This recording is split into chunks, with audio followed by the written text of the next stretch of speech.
ഒരു ദിവസം മുമ്പുണ്ടെങ്കിൽ മൃണാളുണ്ടെങ്കിൽ ഒരു വീഡിയോ ഇട്ടിട്ടുണ്ടായിരുന്നു. അതിനകത്ത് പറഞ്ഞൊരു കാര്യം എന്ന് പറഞ്ഞാൽ ബാക്കിയുള്ളവർ എല്ലാവരും കൂടെ ചേർന്നുണ്ടെങ്കിൽ തന്നെ ഭയങ്കരമായിട്ട് ഒതുക്കാൻ ശ്രമിക്കുന്നുണ്ട്. താനുണ്ടെങ്കിൽ റെസ്റ്റോറൻറ്റ് ബിസിനസ് തുടങ്ങിയത് ആൾക്കാർക്ക് നല്ലത് ചെയ്യണമെന്നുള്ള രീതിയിലായിരുന്നു. അതിനുവേണ്ടി പല കാര്യങ്ങളും ചെയ്തിട്ടുണ്ട്. അതിന് തനിക്ക് പൈസയൊക്കെ നഷ്ടപ്പെട്ടിട്ടുണ്ട്.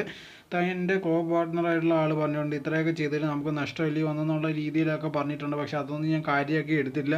ആൾക്കാർക്ക് നല്ലത് ചെയ്യണമെന്ന് മാത്രമേ വിചാരിച്ചിട്ടുള്ളൂ. പക്ഷെ അതിങ്ങനെ മാറി എന്നുള്ള രീതിയിലൊക്കെ പറഞ്ഞിട്ടുണ്ടായിരുന്നു.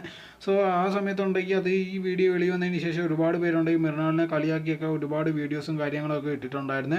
സോ അതിന് മറുപടി എന്നുള്ള രീതിയിൽ മൃണാളുണ്ടെങ്കിൽ പിന്നെ ലേറ്റസ്റ്റ് ആയിട്ട് ഒരു വീഡിയോ ഇട്ടിട്ടുണ്ടായിരുന്നു. അതിനകത്ത് പറഞ്ഞൊരു കാര്യം എന്ന് പറഞ്ഞാൽ താനുണ്ടെങ്കിൽ ഇതണക്ക് മിണ്ടാതിരുന്നാൽ മതിയായിരുന്നു, ഈ പ്രശ്നം ഇത്രയും പോകത്തില്ല എന്നുള്ള രീതിയിലൊക്കെ ഒരുപാട് പേര് പറയുന്നുണ്ട്. പക്ഷേ അങ്ങനെയൊന്നും എനിക്ക് തോന്നുന്നില്ല.